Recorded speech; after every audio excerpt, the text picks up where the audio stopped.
The Lion's Gate portal, which normally is also called the Triple Eight portal. It happens when the sun enters the sign of Leo. According to the Western calendar, this happened on 22nd of July. However, according to the Vedic calendar, it will happen on the 17th of August. Any which way, we are in this portal of divine light coming onto the earth. So, what exactly happens during this transition every year is that the great central sun, also known as the cosmic sun, aligns with Orion's belt with its focus on the star Sirius, which is also considered by the ancient ones as the star system that birthed the human race. Some say it is where the ascended masters are watching over our solar system from, and according to the scientists, Sirius A and B are deeply connected with Mother Earth.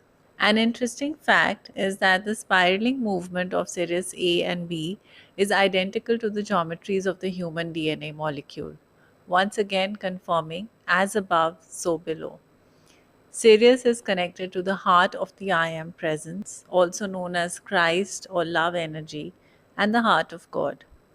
This is a realm of consciousness where all the ascended masters and beings of unconditional divine love watch over the evolution of our planetary system. It is from this place that the love energy of the Creator flows down towards Earth.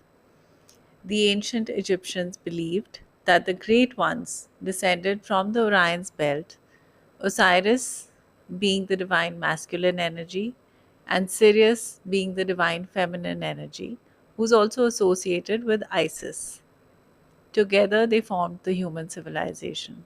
What happens during this time is that the stars of Orion's belt, also known as the three kings or sisters, align directly with the three pyramids of Giza and form a channel of unimpeded flow of the cosmic Christ light to the light of the cosmic womb known as the Halls of Amenti, which is located below the Great Pyramid of Giza. This brilliant cosmic light of creation aligns with the spiritual sun Sirius, our physical sun, coming down to the pyramids of Giza and through the central meridian down into Mother Earth, forms a bridge between heaven and earth. Thus, a portal of divine light is formed for humanity to receive and integrate it into our lives. It is a good time to contemplate our connection with our higher selves, the masters, and our star families.